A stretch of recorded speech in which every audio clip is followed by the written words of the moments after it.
Now asking the wasila from the Prophet ﷺ is completely prohibited. And it can reach to the level of shirk and associating others with Allah. Because you cannot ask anything from the Prophet ﷺ. The Prophet is dead. And whoever says that he's not dead, he is insane. Allah in the Qur'an says, إِنَّكَ مَيِّتٌ وَإِنَّهُمْ مَيِّتُونَ. You are going to die, and this is, you're dead, and they are as well going to die. And when he passed away, sallallahu alaihi wasallam, the companions washed him, they offered funeral prayer, and they buried him. The Prophet ﷺ does not know what is happening at the moment on earth. He's not watching what's happening on earth. The dead don't know what's happening.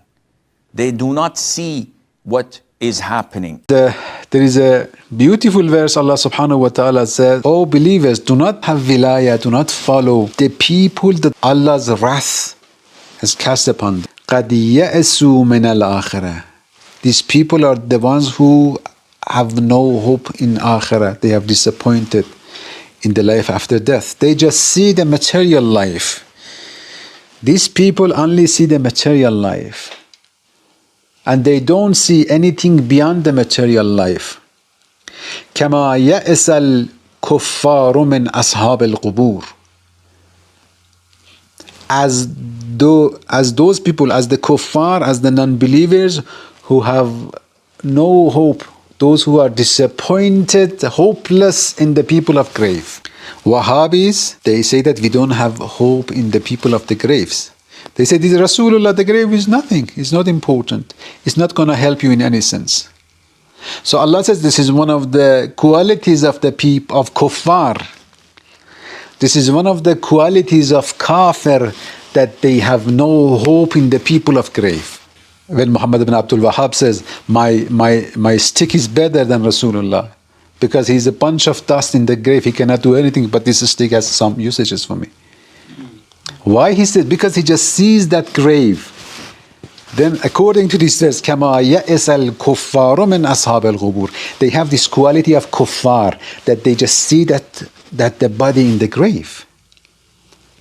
But a believer, a believing person is not hopeless in the people of grave, because a believing person believes that beyond this material body which is turned into dust, there is a soul. The believing person believes in akhirah and believes that the prophets, they have life. The Wahhabis say, the people in the grave, they don't hear because of the verse. And in the very verse, Allah says, إِنَّ اللَّهَ يُسْمِعُ مَن يَشَاءُ. So even if we accept and interpret the verse in a way that you intended, again, there is a specification for that. There is taqeed, there is takhsis, there is a specification that some of the dead will hear. Why? Because Allah says, إِنَّ اللَّهَ يُسْمِعُ مَن يَشَاءُ. Allah will make the one, you cannot make them hear, but Allah can make them hear. It means that in the grave, some of the dead people, they hear when Allah wishes to make them. Quran is mentioning this important fact that Rasulullah sallallahu alaihi wasallam is a witness upon the ummah. Allah says, on the day of judgment, we will bring a witness from all nations. وَجِئْنَا بِكَ عَلَىٰ هَؤُلَاءِ شَهِيدًا. Ya Rasul, O Rasulullah, you are witness upon all the witnesses. Means even the Prophet is witness upon the prophets. He is the supervisor upon the supervisors. To interpret it that way, or at least to say that the Prophet was witness upon Muslims, about his own ummah. So even to accept this, the Prophet to be witness upon his ummah, it means what? You have to see, you have to hear, then you can bear witness. The interesting point here is that these Wahhabis who always accuse others of doing ta'wil, no, don't do ta'wil. Quran is clear. When they come to these verses, they do ta'wil themselves. Rashid Raza, this Wahhabi, Egyptian Wahhabi, in his Tafsir Al-Minar, when it comes to this verse, he says, Rasulullah is shaheed, doesn't mean that he bears witness. It means that people used to practice the religion of the Prophet. So if you practice the religion of the Prophet, it's as if the Prophet was witness upon you.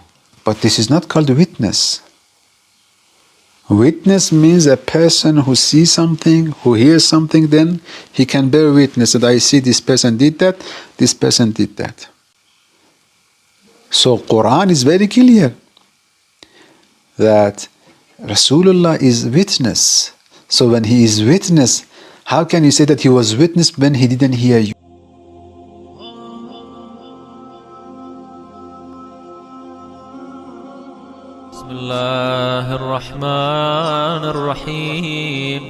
This narrow understanding of Islam, they have caused all this hue and cry in the Islamic world. And from the very first day that Ibn Taymiyyah came with this nonsense, ulama of Islam talked against him. Ibn Hajar Haythami, his famous Sunni scholar, he has a book about the ziyarah of the qabr of Rasulullah sallallahu alaihi wasallam. Al-Jawhar al-Munazzam fi ziyarat qabr al-Mukarram, page 148. He says, min khurafat Ibn Taymiyyah. This is from the superstitions that Ibn Taymiyyah brought. From khurafat Ibn Taymiyyah. التي لم يقلها عالم قبله. No alim said before him. He is Sunni. In his approach is Salafi. In his fiqh is Shafi. He says, and by his nonsenses he brought, he caused separation among the Muslims. إنه أنكر الاستغاثة والتوسل به صلى الله عليه وسلم وليس ذلك كما أفتى. While it is not the way that he says. بل التوسل حسن في كل حال قبل خلقه. Tawassul is good at any condition. Before the creation of the Prophet, referring to the story of Adam alayhi salam, when Adam appealed to the light of the nur of the Prophet. بعد خلقه, while he was in this dunya. في الدنيا والآخرة. Any moment you can do tawassul and istighatha to the Prophet. Ibn Taymiyyah in his book Majmu' al-Fatawa, volume 1, page 158. When he talks about the kind of tawassul that Mutasawwif as Sufis have towards their Shaykh, and he says that this is like those Christians who do tawassul to the angels, to do to Jesus and consider them their gods. It's true that the Jews used to say that Uzairun ibn Allah, Uzair is the son of Allah. The Christians said Masihun ibn Allah, Masih is the son of Allah. And that the angels are the gods. And Allah said that no, they are ibad. That's true. But this is how Ibn Taymiyyah is confused. That Allah said they are abds because those nations, they used to believe they were gods. Allah said they are not God, they are the servants. But it has nothing to do with the tawassul that is in the Muslim world. No Muslim says that the Prophet is God. No Muslim says that Imam Ali is God. No Muslim says that Imam Hussein is God. Then he says that وَمِنْهُمْ مَنْ يَتَأَوَّلُ قَوْلَهُ تَعَالَى. There are some people who do ta'wil. These terms are very important. He says they do ta'wil. Ta'wil means to do some batani tafsir. Some internal concept which is against the appearance of the term. This is ta'wil.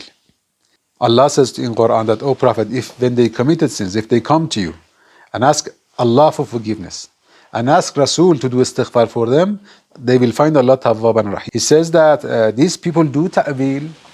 And they say that if we call Allah in the name of the Prophet, it is like the Sahabi who used to go to the Prophet. Ibn Taymiyyah is about to say there is difference. Sahabi were going to the Prophet at the time that he was alive. And you are going to the Prophet at the time he is not alive. So to appeal to this verse, this is ta'wil. So the terming is very important. He said they are doing ta'wil, meaning that what I am saying is according to the appearance of the verse. What they are saying is against the appearance of the verse. While his claim is against the appearance of the verse. Because there is no limitation, there is no qaid, there is no naming and mentioning of hayat in the verse.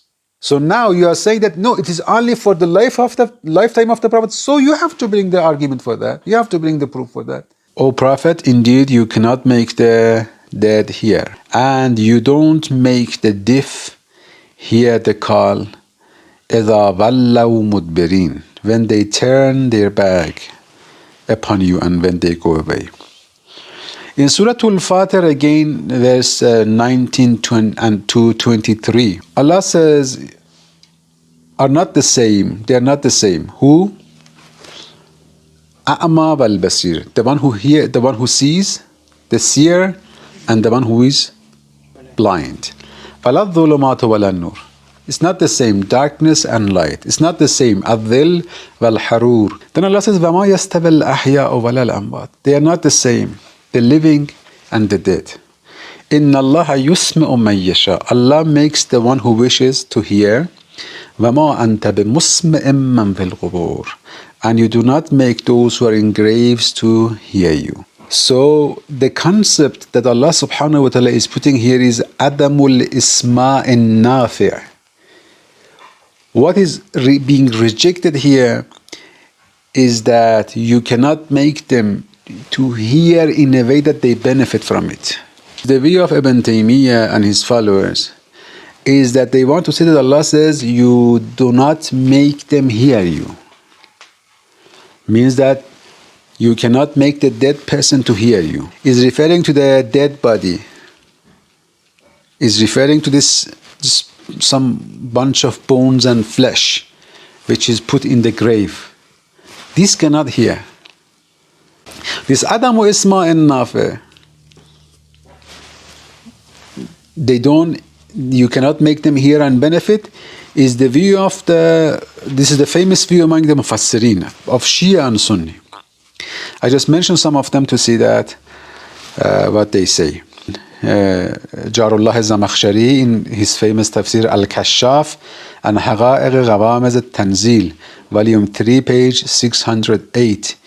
He says this dead and the living is a metaphor, is an analogy for those who enter Islam, so they are living, and those who do not enter and insist on their kufr, so they are dead. In Tafsir At-Tabari, Ibn Jarir, in his Tafsir Jami' al-Bayan, volume 12, page 129, he says the kafir in reality is a dead person, and his eyes, his heart, and ear are dead and they cannot hear. Qurtubi in Jami' al-Ahkam, in his Tafsir, volume 14, page 340, when Allah says you cannot make the ones who are in the grave to hear, it means these are kuffar, whose heart is dead. And in reality, they are people of grave because their souls are dead, so they cannot hear you. And you cannot make them to hear and benefit. Means that he says there is no benefit in what you are saying for them. Bayzavi Abdullah in his Tafsir Anwar al-Tanzil, volume 2, page 271, again, he mentions the same concept, that this is an analogy for kuffar. It is interesting that even the very famous student of Ibn Taymiya, Ibn Qayyim al-Jawzi, he has a book, Ar-Ruh, volume 1, page 45. He says, فَالسِّيَاقُ الْآيَةِ يَدُلُّ عَلَىٰ أَنَّ الْمُرَادِ سِيَاق. When you look at the context of the verse, it shows that أَنَّ الْمُرَادِ مِنْهَا, the meaning of the verse is this: أَنَّ الْكَافِرَ الْمَيِّتِ الْقَلْبِ, the kafir whose heart is dead, لَا تَقْدِرْ عَلَىٰ إِسْمَائِهِ إِسْمَاءً يَنْتَفَعُ بِهِ. You cannot make them hear in a sense that he benefits from it. Like those who are dead in Barzakh, they have disconnected from this dunya and from their a'mal, from their actions. Your words for the people in Barzakh is of no benefit. The same is like the people in this dunya who are kafir, and it's not going to help them. Ibn Qayyim says, Allah didn't mean أن أصحاب القبور لا يسمعون شيئا. It didn't mean that the people of grave, they don't hear anything. Albatta, of course. While how is it possible when Rasulullah said that a dead person even hears the voice of the shoes of those who are coming to bury him? He says we have these authentic hadiths that the Prophet talked to the dead people. So how can you say that they don't hear? Rasulullah also narrated and mentioned us that when you say salam to the dead brother, your dead friend, he will return your salam back to you. So how can we say that they don't hear us? So Ibn Qayyim al-Jawzi says, even though he's the student of Ibn Taymiyyah, this is important. He says, when Allah says, مَمَا أَنْتَ بِمُسْمِئٍ مَّن فِي الْقُبُورِ, it means that you cannot make them to hear and benefit from it. So they are not gonna benefit in any sense. If you say that, as they say, Wahhabis say, the people in the grave, they don't hear. If we accept what you're saying, that the verse is talking about the people in the grave, that they don't hear, Allah says, but Allah makes anyone whom He wishes to hear. Allah says, these people whose heart is dead, O Prophet, you cannot make them hear. Why? Because you are a warner. In anta illa nadhir. Means that Allah is the one who can independently open the hearts of people for truth. This point is very important. If this verse was about dead people in the graves, so according to logic, what is the opposite side? You will make those who are living to hear. Allah says, "In tusma'u illa man yu'minu bi ayatana." You can make the person, only the person who believes in our verses, to hear you. What kind of isma is this? What kind of hearing is this? Hearing with benefit. You can only make a person who believes in Allah, in verses of Allah, to hear you, means to follow you, to listen to you. Like the other verses in Surah Al-Anfal, Ya ayyuhallazina amanu, ati'u Allah wa rasulahu, wa la tawallaw anhu wa antum tasma'un. Why? When you are hearing the Prophet, don't turn your face. Don't turn away. Who? Ya ayyuhallazina amanu. Those who are iman, those who have people of iman, mu'mineen, they hear the Prophet in a way that it impacts them, it has influence on them. In the story of Salih alayhi salam and Shu'aib alayhi salam, when their nations were punished and destroyed, Quran says that these prophets went and talked to those destroyed cities and their dead people. فَتَوَلَّى عَنْهُمْ. He turned, Shu'aib turned from them after they punished. How can I feel pity for non-believers? This is what you deserved after they were punished and they were destroyed. Again about Salih alayhi salam. They said to Salih, the Prophet Salih alayhi salam, that if you are a prophet, okay, you're saying that Allah will punish us, bring the punishment. If you are a prophet. So the earthquake seized them and they lay lifeless in their homes. Those people, dead people. Then فَتَوَلَّى عَنْهُمْ. So he abandoned them, Salih alayhi salam. وَقَالَ يَا قَوْمِ لَقَدْ أَبْلَغْتُكُمْ رِسَالَةَ رَبِّي. I delivered the message to you. وَنَصَحْتُ لَكُمْ. And I was well-wisher to you, I advised you, وَلَكِنْ لَا تُحِبُّونَ النَّاصِحِينَ. So you see that the Prophet is talking to dead people. This is something that even Mufassirin, they have mentioned that these prophets, they talk to the dead people. From the very first day till the time of Ibn Taymiyyah, nobody understood those verses in a way that to say that the person who is in Barzakh is not going to hear. Otherwise, what do you say? In Salat, every day you say, Assalamu alayka ayyuhan nabiyyu wa rahmatullahi wa barakatuh. You say salam to the Prophet. You know, Wahhabis, they say, no, it's just our duty. It doesn't have any specific sense, any specific meaning. Are you addressing the Prophet or not? No. Isn't it crazy? Every day you say in your Salat, Assalamu alayka ayyuhan nabi, but the Prophet is not hearing you. If they accept that the Prophet is hearing you, then what is the difference? Why the Prophet can hear you when you say salam, but he cannot hear you when you call him? Allahumma salli ala Muhammadin wa ali Muhammad.